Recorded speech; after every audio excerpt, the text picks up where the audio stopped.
नमस्कार, ये आकाशवाणी पटना है। अब आप माधुरी भट्ट से प्रादेशिक समाचार सुनिए। पहले मुख्य समाचार। केंद्रीय दल ने राज्य में कोरोना के बढ़ते मामलों को देखते हुए आज पटना में समीक्षा बैठक की। दल के सदस्यों ने राजधानी के बफर जोन का भी दौरा किया। राज्य के विभिन्न जिलों में 1412 नये मामले मिलने के बाद संक्रमित मरीजों की संख्या बढ़कर हुई 26,379। स्वस्थ होने की दर घटकर हुई 63%। पूर्णिया, बेगूसराय और पटना समेत 7 जिलों में वज्रपात की घटनाओं में 12 लोगों की हुई मौत, 6 लोग घायल।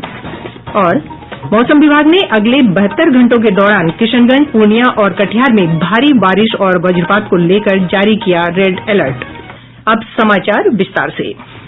केंद्रीय दल ने आज बिहार में कोविड की ताजा स्थिति को लेकर पटना में समीक्षा बैठक की।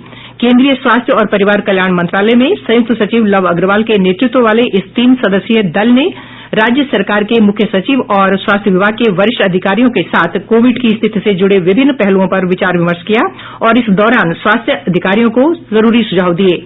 इस दल में राष्ट्रीय रोग नियंत्रण दल के निदेशक डॉक्टर एसके सिंह और अखिल भारतीय आयुर्विज्ञान संस्थान दिल्ली के एसोसिएट प्रोफेसर नीरज निश्चल शामिल हैं। केंद्रीय दल ने कोविड संक्रमण की रोकथाम के लिए अधिकारियों द्वारा दिए गए इंतजाम का जायजा लेने के लिए पटना के सर्वाधिक संक्रमित क्षेत्र राजीव नगर का दौरा किया और संक्रमण रोकने के लिए राज्य सरकार को नए सिरे से प्रयास करने की सलाह दी। श्री लव अग्रवाल ने इस बात पर जोर दिया कि कोरोना की वजह से लगाए गए प्रतिबंधों का इस्तेमाल कंटेनमेंट जोन और बफर क्षेत्रों में संक्रमण की रोकथाम और प्रबंधन की निगरानी तथा जांच का काम बढ़ाने के लिए किया जाना चाहिए। श्री अग्रवाल ने अधिकारियों को ये सुनिश्चित करने को कहा कि संक्रमण के कम से कम 80% नए मामलों वाले लोगों के संपर्क में आए व्यक्तियों का पता लगाया जाना चाहिए और उन्हें 72 घंटे के अंदर क्वारेंटाइन करना चाहिए। बैठक में जांच, कंटेनमेंट जोन और हॉटस्पॉट पर भी चर्चा हुई। केंद्रीय दल स्थिति का जायजा लेने के लिए गया का भी दौरा करेगा। ये दल कोविड अस्पताल भी देखने जाएगा। प्रदेश में पिछले 24 घंटों के दौरान 1412 कोरोना संक्रमितों की पुष्टि हुई है। स्वास्थ्य विभाग की ओर से जारी रिपोर्ट के अनुसार राज्य में अब तक कोरोना संक्रमण के 26,379 मामले आए हैं।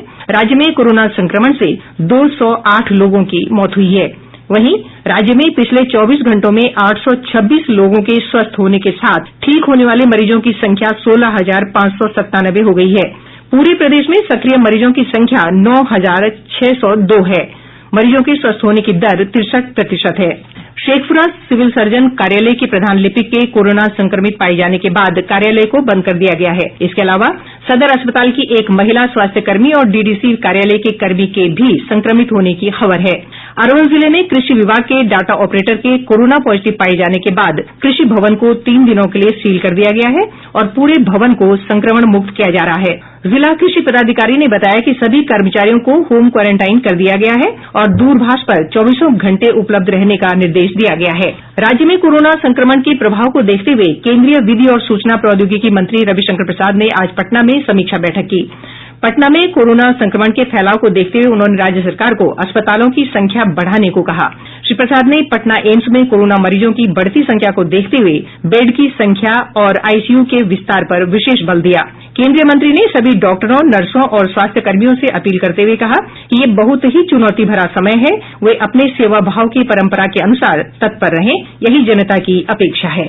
केंद्र सरकार ने कहा है कि देश में अब तक 6,77,423 लोग कोरोना संक्रमण से ठीक हो चुके हैं। ठीक होने वालों की दर बढ़कर 62.86% हो गई है। पिछले 24 घंटों में रिकॉर्ड 30,672 लोग ठीक हुए हैं। देश में इस समय इस संक्रमण के 3,73,379 सक्रिय मामले हैं। स्वास्थ्य और परिवार कल्याण मंत्रालय ने बताया कि बीते 24 घंटों के दौरान कोविड-19 संक्रमण के 38,902 मामले सामने आने से संक्रमितों की संख्या 10,77,618 हो गई है। पिछले 24 घंटों के दौरान 543 लोगों की मौत के साथ अब तक इस महामारी से होने वाले मृतकों की संख्या 26,816 हो गई है। इस बीच भारतीय आयुर्विज्ञान अनुसंधान परिषद आईसीएमआर ने बताया कि पिछले 24 घंटों में 3,58,127 नमूनों की जांच की गई। अब तक 1,37,51,869 नमूनों की जांच की जा चुकी है। कोरोना वायरस के मामलों में सुधार की दर के लिहाज से शीर्ष 5 राज्य और केंद्र शासित प्रदेश हैं लद्दाख, दिल्ली, हरियाणा, राजस्थान और अंडमान निकोबार द्वीप समूह, जहां ये दर 73% से ऊपर है। ऐसे 18 राज्य और केंद्र शासित प्रदेश हैं जहां सुधार की दर राष्ट्रीय औसत 62.86% की तुलना में बेहतर है। ठीक हुए कुल लोगों की संख्या के मामले में महाराष्ट्र सबसे ऊपर है, जिसके बाद तमिलनाडु और दिल्ली का नंबर आता है। कुल सक्रिय मामलों में 66% से अधिक मामले केवल महाराष्ट्र, तमिलनाडु, कर्नाटक, आंध्र प्रदेश और उत्तर प्रदेश से हैं। 5 राज्य और केंद्र शासित प्रदेश जैसे कि मणिपुर, नागालैंड, सिक्किम, मिजोरम और अंडमान निकोबार द्वीप समूह ऐसे हैं जहां कोविड-19 के कारण एक भी मौत नहीं हुई है। भूपेंद्र सिंह, आकाशवाणी समाचार, दिल्ली। अखिल भारतीय आयुर्विज्ञान संस्थान के गठिया रोग विभाग की प्रमुख डॉक्टर उमा कुमार ने लोगों को सुरक्षित दूरी, हाथों की स्वच्छता और खांसी के दौरान सावधानी बरतने का सुझाव दिया। जो तरीके हैं जिनसे ये कंट्रोल में पाया जा सकता है वो है सोशल डिस्टेंसिंग, रेस्पिरेटरी हाइजीन और या फिर कॉफ एटिकेट्स बोल देते हैं, जिसमें खांसते और छींकते वक्त मुंह को कवर करना है, और हैंड हाइजीन, अपने हाथों को बहुत फ्रीक्वेंटली वॉश करना है साबुन पानी से या फिर हैंड सैनिटाइजर का इस्तेमाल करना है। पॉजिटिव रहें, अपने आप को एंगेज रखें।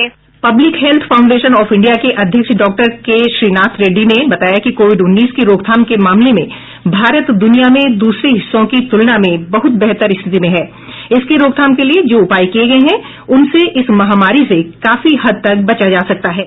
ये वायरस का प्रभाव को रोकने में हम काफी कामयाबी हासिल कर चुके हैं दूसरे देशों के मुकाबले में, और अगले 2 या 4 हफ्ते में हमें परिस्थिति का पूरा विवरण मिलेगा। फिर भी आज का हालात जो है उसमें कोई संशय नहीं है कि हमारा हालात दूसरे देशों के मुकाबले में बेहतर है इस वायरस को डटे मुकाबला देने में। केंद्र सरकार ने कहा है कि देश में कोविड-19 महामारी से मरने वालों की संख्या पहली बार 2.5% से कम हो गई है। स्वास्थ्य मंत्रालय ने कहा है कि भारत में इस संक्रमण से मरने वालों की दर दुनिया में सबसे कम है। केंद्र और राज्यों तथा केंद्र शासित प्रदेशों सरकारों के प्रभावी प्रयासों के कारण ऐसा संभव हो पाया है। मंत्रालय ने कहा है कि प्रभावी कंटेनमेंट कार्य नीति, बड़ी संख्या में नमूनों की जांच और मानक क्लिनिकल मैनेजमेंट प्रोटोकॉल से मृत्यु दर में कमी हुई है। केंद्र, राज्यों तथा केंद्र शासित प्रदेशों के दिशा निर्देशों के तहत सरकारी और निजी क्षेत्र के संयुक्त प्रयासों से नमूनों की जांच की संख्या बढ़ाई गई है और अस्पतालों की बुनियादी सुविधाओं में विस्तार किया गया है। प्रादेशिक समाचार आप आकाशवाणी पटना से सुन रहे हैं। केंद्रीय स्वास्थ्य मंत्री डॉक्टर हर्षवर्धन ने कहा है कि देश में कोरोना वायरस का टीका विकसित करने की दिशा में मानव पर परीक्षण शुरू हो गए हैं और कोविड-19 के खिलाफ संघर्ष निर्णायक दौर पर पहुंच गया है। एक ट्वीट में डॉक्टर वर्धन ने कहा कि टीका विकसित करने के प्रयास पिछले कई महीनों से जारी थे और इस दिशा में सकारात्मक संकेत मिले हैं। स्वास्थ्य मंत्री ने कहा कि भारत इस महामारी पर पूरी तरह नियंत्रण करने में सफल होगा।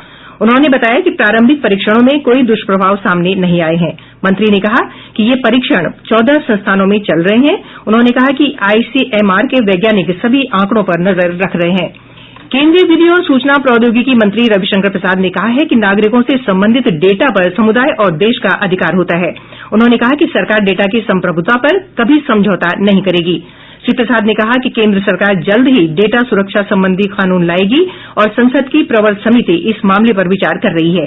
ठाकुर प्रसाद स्मारक व्याख्यान माला के तहत वर्चुअल संबोधन में विधि मंत्री ने कहा कि कोरोना वायरस महामारी से कार्य संस्कृति में बदलाव आए हैं। उन्होंने बताया कि भारतीय अदालतों में वर्चुअल सुनवाई शुरू हो गई है। उच्च न्यायालयों में अब तक इस प्रणाली से लगभग 1,75,000 मामलों पर सुनवाई हुई है।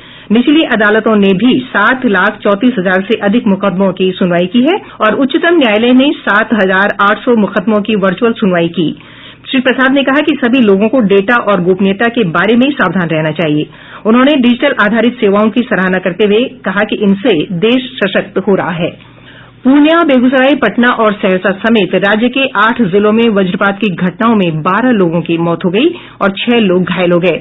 मुख्यमंत्री नीतीश कुमार ने मृतकों के निकटतम आश्रितों को 4-4 लाख रुपए अनुग्रह राशि दिए जाने की घोषणा की है। श्री कुमार ने घायलों का मुफ्त इलाज करने का निर्देश दिया है। पूर्णिया जिले के धमदाहा थाना क्षेत्र में वज्रपात से एक ही परिवार के 3 लोगों की मौत हो गई। पुलिस सूत्रों ने बताया कि बिशनपुर पंचायत के सिंघाड़ा पट्टी गांव में खलियान में कुछ लोग काम कर रहे थे, तभी वज्रपात हुआ। वहीं बेगूसराय जिले में वज्रपात के कारण 2 लोगों की मौत हो गई। इधर पटना जिले के भदौर थाना क्षेत्र के दरवे गांव में खेत में रोपनी कर रहे एक मजदूर प्राकृतिक आपदा का शिकार हो गया। जमुई में 2 जबकि सहरसा, पूर्णिया, मधेपुरा और दरभंगा में भी एक व्यक्ति की मौत वज्रपात के दौरान हो गई। प्रदेश में 8 जिलों में 30 प्रखंडों में लगभग 3 लाख से अधिक की आबादी बाढ़ से प्रभावित है। आपदा प्रबंधन विभाग के अनुसार दरभंगा, सीतामढ़ी, सुपौल, शिवहर, किशनगंज, पूर्वी चंपारण, गोपालगंज और मुजफ्फरपुर जिलों के कई निचले इलाकों में बाढ़ का पानी फैला हुआ है। बाढ़ के कारण 153 पंचायतें और 31 प्रखंड प्रभावित हैं। वहीं एनडीआरएफ और एसडीआरएफ की टीम ने प्रभावित लोगों को सुरक्षित स्थानों पर पहुंचाया है। गोपालगंज में 3, दरभंगा और सुपौल में 2 राहत शिविर बनाए गए हैं। सुपौल, दरभंगा, गोपालगंज और पूर्वी चंपारण में 21,000 से अधिक लोगों को भोजन और राहत सामग्री उपलब्ध कराई जा रही है। जल संसाधन विभाग के प्रधान सचिव संजीव हंस ने बताया कि बाढ़ के कारण कुछ जमींदारी बांध को नुकसान पहुंचा है, जिसे ठीक कराया जा रहा है। उन्होंने बताया कि राज्य के सभी तटबंध सुरक्षित हैं। मौसम विभाग ने अगले 72 घंटों के दौरान राज्य के उत्तर बिहार सहित कई इलाकों में भारी बारिश और वज्रपात को लेकर अलर्ट जारी किया है। मौसम विज्ञान केंद्र के निदेशक आनंद शंकर ने बताया कि अगले 72 घंटों के दौरान प्रदेश के सीतामढ़ी, दरभंगा, मधुबनी, समस्तीपुर, सुपौल, अररिया, सहरसा, किशनगंज, मधेपुरा और कटिहार में सबसे ज्यादा प्रभाव रहेगा। पिछले 24 घंटों के दौरान प्रदेश के कई हिस्सों में मध्यम से भारी बारिश हुई है। नेपाल के जलग्रहण क्षेत्र और राज्य के कई इलाकों में हो रही बारिश के बीच नदियों के जलस्तर में उतार चढ़ाव जारी है। बूढ़ी गंडक को छोड़कर राज्य की अधिकांश नदियों के जलस्तर में गिरावट आई है। पटना के पास गंगा का जलस्तर पिछले 24 घंटों में 9 सेंटीमीटर घटा है। इसके अलावा सोन और पुनपुन के जलस्तर में भी कमी आई है। अगले 48 घंटों के दौरान नेपाल के जलग्रहण क्षेत्रों में बारिश को देखते हुए महानंदा, कमला बलान, बागमती और अधवारा समूह की नदियों के जलस्तर में वृद्धि होने का अनुमान व्यक्त किया गया है। कन्नौज में लखनऊ आगरा एक्सप्रेस वे पर आज सुबह एक यात्री बस दुर्घटनाग्रस्त हो गई। मजदूरों को लेकर जा रही ये बस सड़क किनारे एक कार से टकराकर पलट गई। हादसे में बस पर सवार 6 लोगों की मौत हो गई, जबकि 40 लोग घायल हो गए। दुर्घटनाग्रस्त बस दिल्ली से मधुबनी आ रही थी। सभी मजदूर दरभंगा और मधुबनी जिले के रहने वाले हैं। घायलों को स्थानीय अस्पताल में भर्ती कराया गया है। अंत में बुलेटिन के मुख्य समाचार एक बार फिर।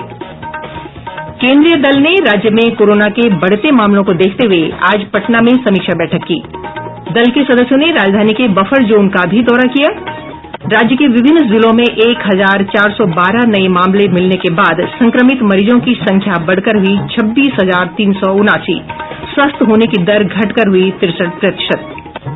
पूर्णिया, बेगूसराय और पटना समेत 7 जिलों में वज्रपात की घटनाओं में 12 लोगों की हुई मौत, 6 लोग घायल। और मौसम विभाग ने अगले 72 घंटों के दौरान किशनगंज, पूर्णिया और कटिहार में भारी बारिश और वज्रपात को लेकर जारी किया रेड अलर्ट। इसके साथ ही आकाशवाणी पटना से प्रसारित प्रादेशिक समाचार का ये अंक समाप्त हुआ। घर में रहिए, सुरक्षित रहिए और सुनते रहिए आकाशवाणी।